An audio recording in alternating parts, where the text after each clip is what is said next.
10 जनवरी पुत्रदा एकादशी 2025 के दिन चुपचाप गाय को खिला दे। एक छोटी सी चीज 1 महीने के अंदर धनवान बन जाओगे। जय मां लक्ष्मी। भक्तों, स्वागत है आपका। आज हम आपको ऐसी दुर्लभ जानकारी बताने जा रहे हैं।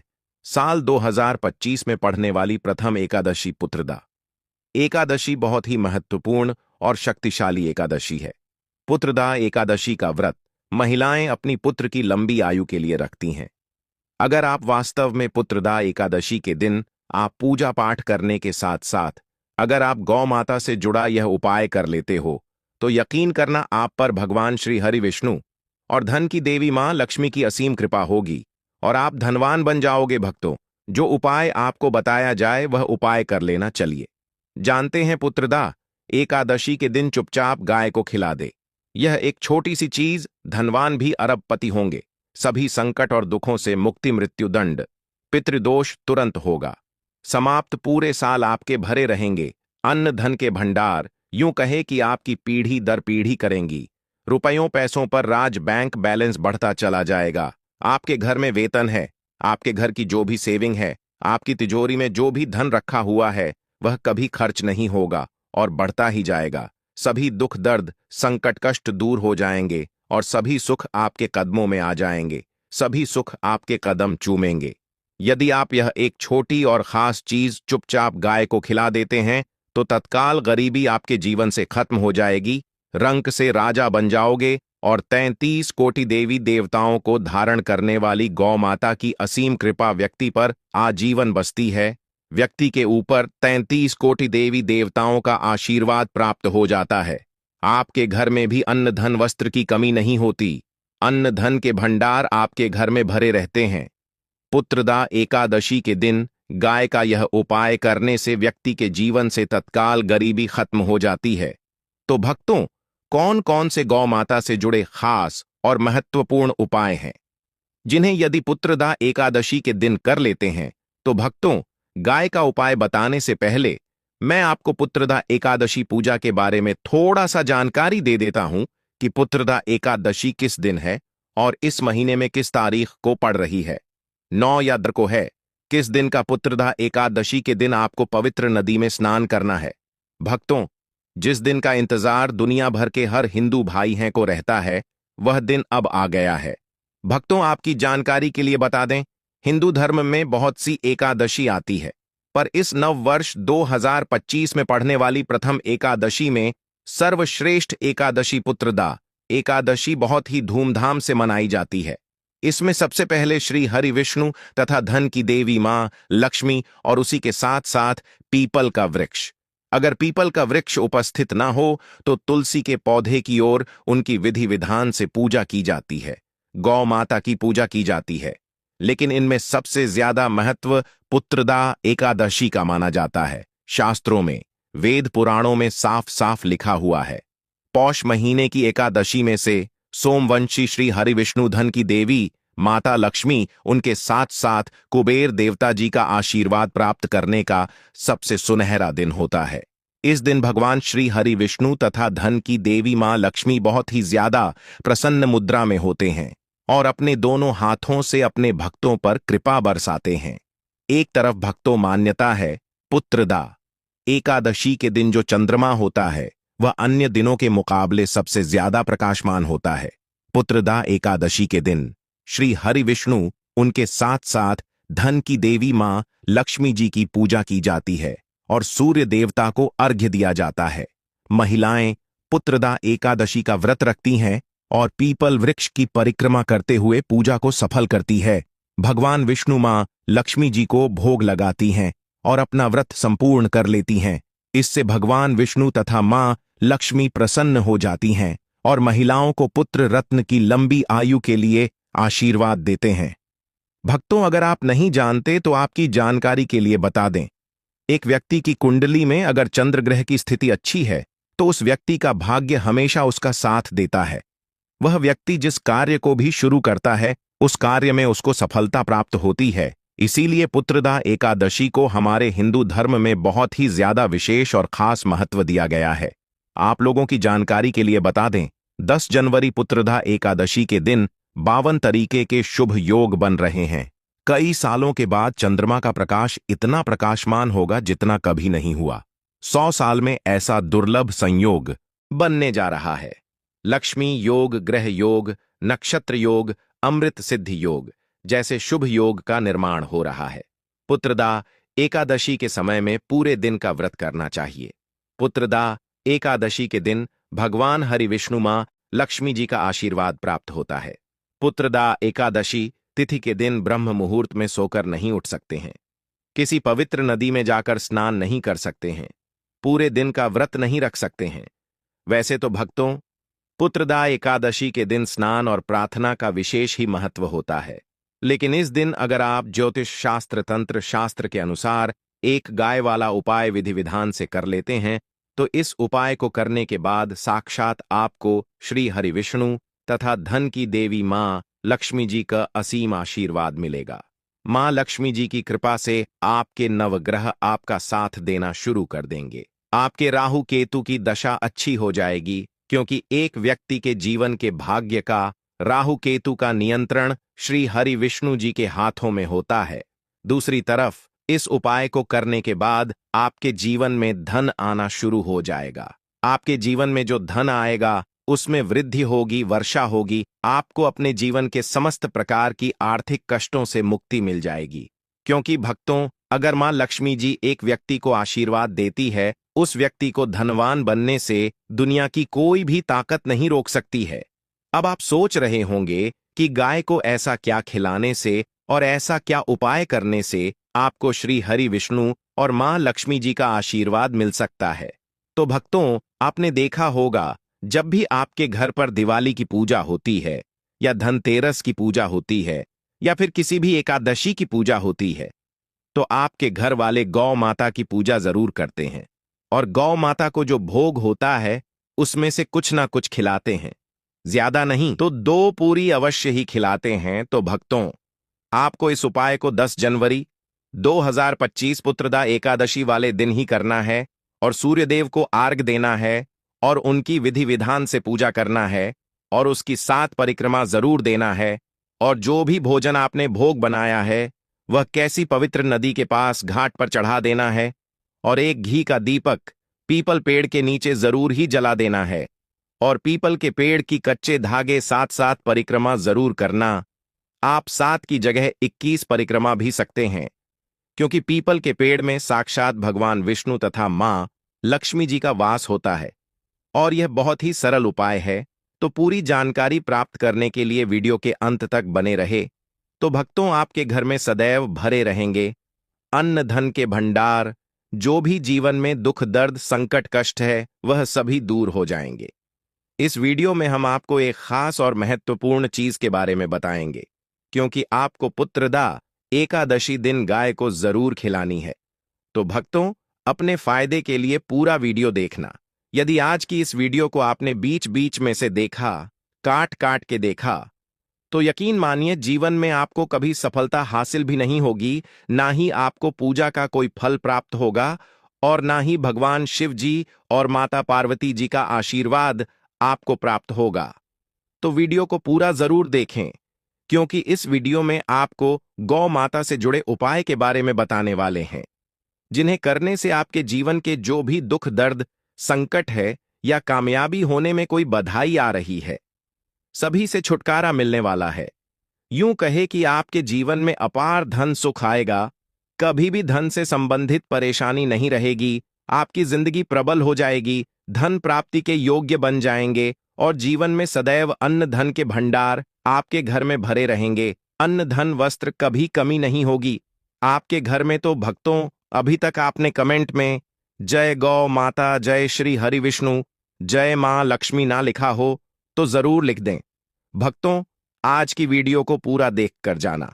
यदि आप चाहते हैं आपके परिवार पर सदैव गौ माता की कृपा बरसे, आपके पितरों की कृपा बरसे, देवी देवताओं की कृपा बरसे, तो भक्तों वीडियो को पूरा देखकर जाना। बहुत ही फायदेमंद वीडियो है।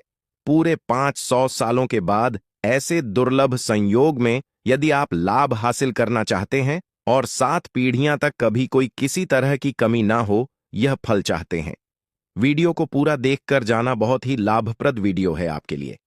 भक्तों, वीडियो को आगे शुरू करने से पहले आपसे रिक्वेस्ट करते हैं, वीडियो को लाइक कर देना और कमेंट बॉक्स में सच्चे दिल से जय गौ माता जरूर लिख देना।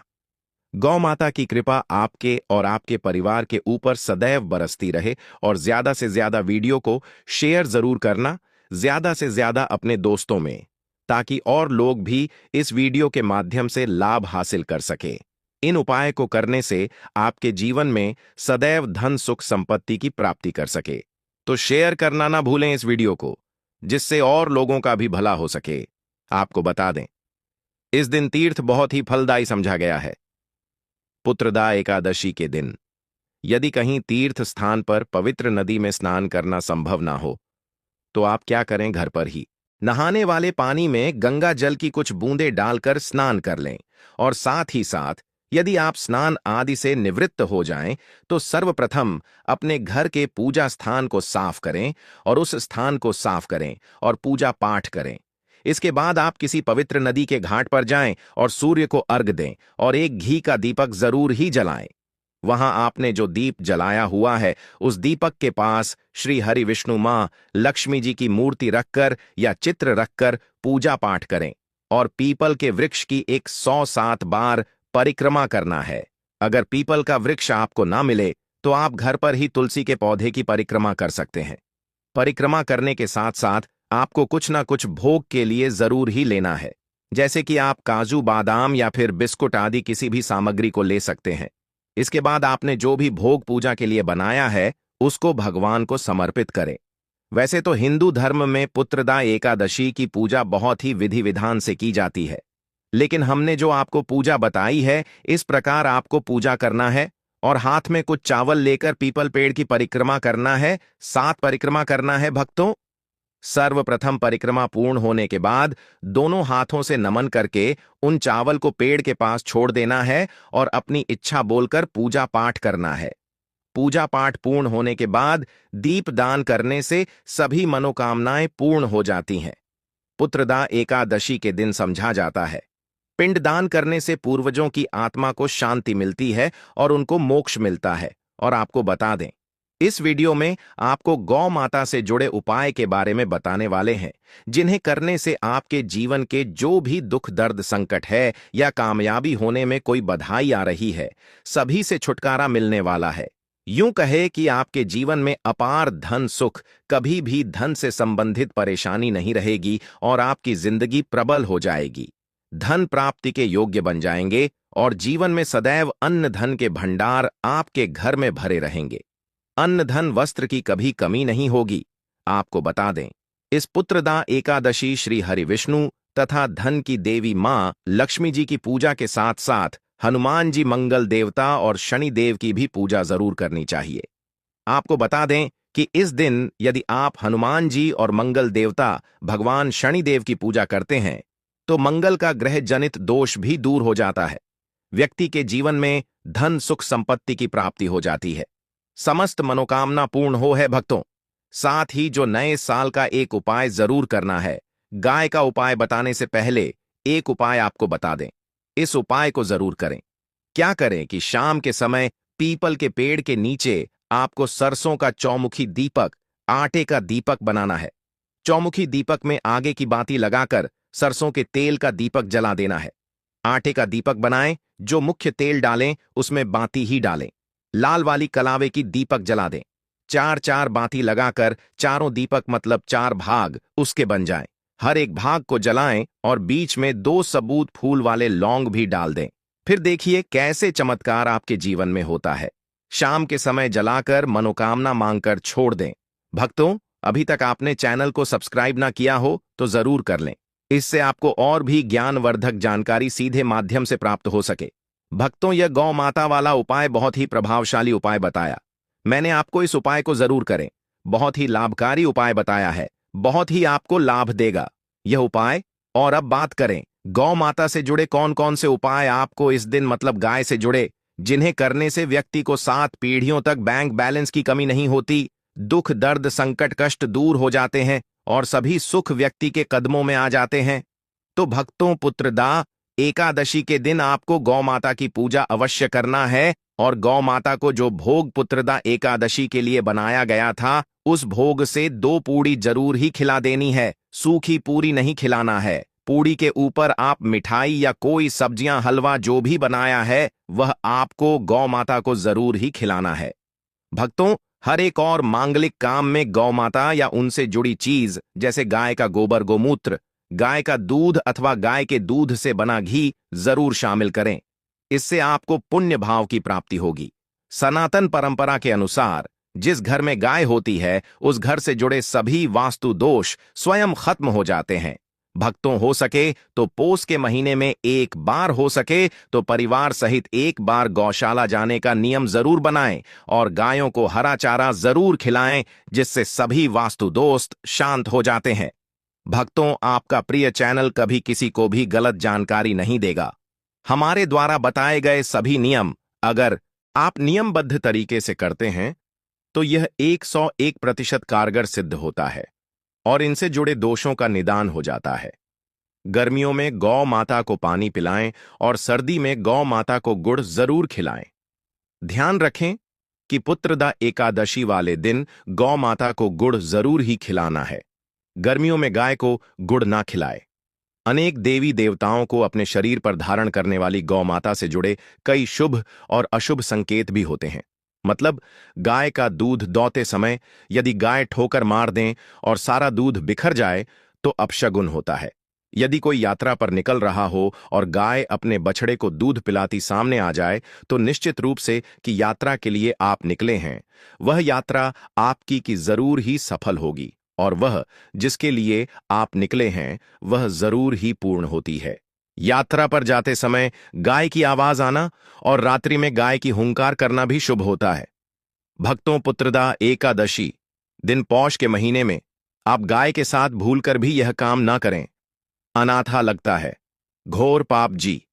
हां भक्तों, गाय को राष्ट्रीय पशु बनाए जाने और इन्हें मौलिक अधिकार दिए जाने की बात हो रही है तो सवाल उठता है, संस्कृति का अहम हिस्सा है, तभी गाय के साथ लोग खराब व्यवहार कैसे कर लेते हैं और जैसे ही दूध देना बंद कर देती है तो लोग इन्हें उनकी किस्मत पर छोड़ देते हैं, सड़कों पर और गलियों में भटकने के लिए। ऐसे में गोवंश को कोई डंडे मारता है तो कोई उन पर पानी डाल देता है, कई बार लग जाती है तो कभी बीमार होकर बेचारी गाय दम तोड़ देती है। ऐसे में जरूरत है इन बातों को जानने की। गाय को लेकर शास्त्रों में क्या कहा गया, आपको कैसा व्यवहार करना चाहिए। भक्तों, गाय को कभी भी मारना पीटना नहीं चाहिए। शास्त्रों में गाय को माता का दर्जा दिया गया है। गाय को मारने वाला माता को मारने पीटने वाले के समान पाप का भागी समझा जाता है। नरक लोक में वर्षों तक कष्ट भोगना पड़ता है। अगले जन्म पशु योनि में मिलता है कि गौतम मुनि ने गलती से गाय को डंडा मार दिया था, जिससे गाय की मृत्यु हो गई थी और इस पाप से मुक्ति के लिए इन्हें कई वर्ष तक तपस्या करनी पड़ी। भगवान श्री कृष्ण जी ने बैल स्वरूप में आए राक्षस का वध कर दिया था, जिससे मुक्ति के लिए भगवान श्री कृष्ण को संपूर्ण तीर्थ को एक कुंड में बुलाना पड़ा और इस कुंड में स्नान से वह पाप मुक्त हो गए थे। भक्तों, साथ ही साथ पानी पी रही गाय को भागते हैं, वह घोर पापी होते हैं। जो लोग गाय की सेवा करते हैं वह सभी पापों से मुक्त होकर स्वर्ग पाते हैं और बड़े ही धनवान कुल में जन्म लेकर सुख भोगते हैं। और साथ ही साथ आराम कर रही गाय को कष्ट देकर कभी भी उठाना नहीं चाहिए। साथ ही साथ शास्त्रों में बताया गया है, जो लोग गाय की सेवा करते हैं और उनको भोजन खिलाते हैं और उनकी परवरिश अच्छी तरह से करते हैं तो उन लोगों के जीवन की सभी इच्छाएं पूर्ति होती हैं। गाय के बछड़े से बचा हुआ दूध ही मनुष्य को लेना चाहिए, परंतु कुछ लोग एक बार गाय को दूह लेने के बाद फिर से बछड़े के लिए बचा हुआ दूध भी दूह लेते हैं। ऐसा करना घोर पाप कहा जाता है। ऐसे दूध को दूहने वाला और ग्रहण वाला पाप के भागीदार बन जाते हैं। भक्तों, साथ ही साथ शास्त्रों में कहा गया है कि गोवंश मतलब गाय और बैल के पीठ पर नहीं बैठना चाहिए। उनके पीठ पर बैठने से महापाप लगता है। ऐसे लोगों को नरक की यातना भोगनी पड़ती है। एकमात्र देव के अंश से उत्पन्न नंदी ही गौवंश है, जिस पर स्वयं महादेव और महादेवी सवारी करती हैं। क्योंकि नंदी ने स्वयं अपनी इच्छा से महादेव की सवारी बनना स्वीकार किया था और साथ ही साथ शास्त्रों में गाय के दान को बहुत ही महत्व दिया गया है। परंतु ऐसी गाय का दान कभी नहीं करना चाहिए जो बूढ़ी और बीमार हो। कठोपनिषद में नचिकेता की कथा भी इस संदर्भ में है कि जिस नचिकेता ने पिता द्वारा बूढ़ी गाय को दान करने पर आपत्ति जताई थी, दूध देने वाली और बछड़े सहित जो लोग गाय का दान करते हैं वह महान पुण्य को हासिल करके स्वर्ग में स्थान पाते हैं। भक्तों, साथ ही साथ सूर्य चंद्र मंगल या शुक्र की युक्ति राहु से हो तो पितृदोष होता है।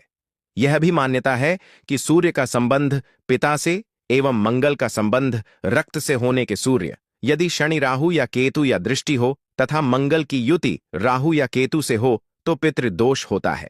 इस दोस्त से जीवन संघर्ष में बन जाता है। यदि पितृदोष हो तो गाय को प्रतिदिन या किसी भी एक एकादशी को या पुत्रदा एकादशी के दिन रोटी गुड़ चारा आदि खिलाने से पितृदोष समाप्त हो जाता है। भक्तों, हर एक और मांगलिक काम में गौ माता या उनसे जुड़ी चीज जैसे गाय का गोबर, गोमूत्र, गाय का दूध अथवा गाय के दूध से बना घी जरूर शामिल करें। इससे आपको पुण्य भाव की प्राप्ति होगी। सनातन परंपरा के अनुसार जिस घर में गाय होती है उसे घर से जुड़े सभी वास्तु दोष स्वयं खत्म हो जाते हैं। गाय के ऊपर जो कुबड़ होती है वह बृहस्पति गुरु है। अतः जन्मपत्री में यदि बृहस्पति अपनी नीच राशि मकर में हो तो आप जब भी रोटी बनाएं प्रतिदिन ताजी रोटी गाय को खिला दें। अगर आप उस रोटी को रख देंगे और उस रोटी को अगले दिन देंगे तो वह रोटी बासी मानी जाएगी। गाय को कभी भी बासी रोटी ना दे, इससे घर में नकारात्मक ऊर्जा वास करती है और आपके काम बिल्कुल भी नहीं बनेंगे। इससे आपके घर में हमेशा दरिद्रता का वास रहेगा और आप जिस भी काम को करेंगे तो उस काम में आपको हमेशा असफलता ही हाथ लगेगी। इसलिए कोशिश करें, गाय को रोजाना ताजी रोटी बनाकर खिलाएं, बासी रोटी गाय को ना दें और साथ ही साथ सड़ी गली चीज गाय को नहीं खिलानी चाहिए। घर में कोई फल है, कोई सब्जी है, सड़ जाए तो लोग क्या करते हैं, गाय को देते हैं। नहीं, ऐसा नहीं करना चाहिए। ऐसा करने से यदि आप गाय को खिलाते हैं तो और आप पाप के भागी बन जाते हैं। अगर आप आटे की 11 लोई बनाकर उनके ऊपर हल्दी लगा करके गाय को खिलाएं, भक्तों, ऐसा करने से आपके समस्त काम बनने लगेंगे। जो दुख का समय चल रहा है वह भी खत्म होगा। आपके जीवन में खुशियां ही खुशियां होंगी और एक बार आप 7 बार गाय की परिक्रमा भी कर लें तो आपके समस्त काम होंगे। भक्तों, गाय को कभी भी सूखी रोटी ना खिलाए। रोटी पर कुछ ना कुछ रखकर खिलाएं। हल्दी रख ले, मिश्री या जो भी रख ले, मतलब खाली रोटी नहीं खिलानी। आपको शुभ फलों की प्राप्ति होगी। जी हां भक्तों, ये थी कुछ बातें जिन्हें आपको ध्यान में जरूर रखना चाहिए। भक्तों, आज की इस वीडियो में इतना ही। भक्तों, अगर आप इस नए साल मां लक्ष्मी की असीम कृपा पाना चाहते हैं तो कमेंट बॉक्स में लिखें, जय मां लक्ष्मी हम पर और हमारे परिवार पर अपनी कृपा करें और हमारे दुख दूर करें, और हमारे इस चैनल वास्तु ज्ञान अमृत को सब्सक्राइब करें। जय मां लक्ष्मी।